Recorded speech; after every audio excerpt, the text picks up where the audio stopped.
जय गुरुदेव, जय माँ गायत्री। सभी को मेरा प्रणाम। आज कुछ गायत्री परिवार के परिजन ने जब गुरुदेव से जो बातचीतें की थी, उन बातचीत को यहाँ पे मैं प्रस्तुत करूँगी।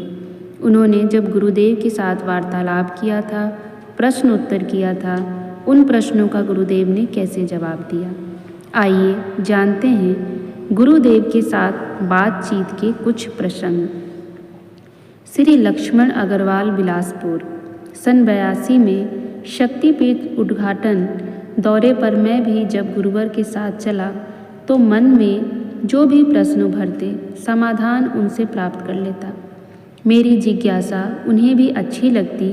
वह बिना झिड़के वह केवल उत्तर देते, बल्कि विस्तार से उसे समझाते भी थे। मैंने पूछा, गुरुदेव, कहा जाता है कि जूठन छोड़ना पाप है, फिर भी बहुत लोग जूठन छोड़ते हैं, ऐसा क्यों? गुरुजी ने कहा, बेटा, आजकल अन्न हम पैसे से खरीदते हैं, इसलिए लोग उसकी तुलना पैसे से करते हैं, जूठन छोड़ देते हैं और उसे फेंक देते हैं। किंतु यह वास्तविकता नहीं है। पैसे से अन्न खरीदा नहीं जा सकता। अन्न धरती माता अपनी छाती चीर कर देती है।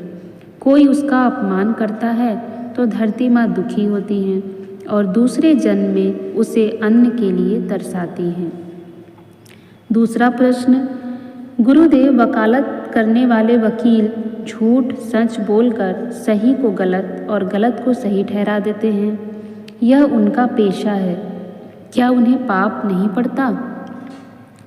इतने में एक कुत्ता लंगड़ाता हुआ बीच सड़क से कहीं से आ गया।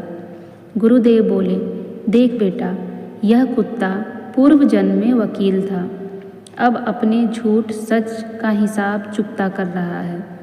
जिसका गलत किया वह पीट रहा है। अपना भोग तो हर व्यक्ति को भोगना ही पड़ता है, अन्यथा कोई सत्कर्म ही क्यों करता। तीसरा प्रश्न, मैं काफ़ी दुखी होकर बोला, गुरुदेव, मैंने बहुत प्रयत्न किया, किंतु फिर भी अपने किसी परिजन को गायत्री परिवार का न बना सका। गुरुदेव ने उत्तर दिया, बेटा, इससे तू क्यों दुखी होता है? इस सब की प्राप्ति के लिए भी प्रारब्ध चाहिए। यह भी हर किसी के भाग्य में नहीं होता। राम रावण युद्ध के बाद दोनों सेनाओं के बीच अमृत वर्षा हुई थी। वानर भालू जी उठे, राक्षस नहीं, क्योंकि वे चित्त पड़े थे। अर्थात वानर भालू विवेकपूर्ण बातें सुनते थे, उन्होंने विवेक का साथ दिया। दूसरा पक्ष अंधवादी था, अतः केवल अपने स्वामी की आज्ञा का पालन किया, भले ही वह गलत था। तुलसी ने तभी तो कहा है, अमृत वृष्टि भई दुहुदल ऊपर, जिए भालू कपि नहीं रजनीचर।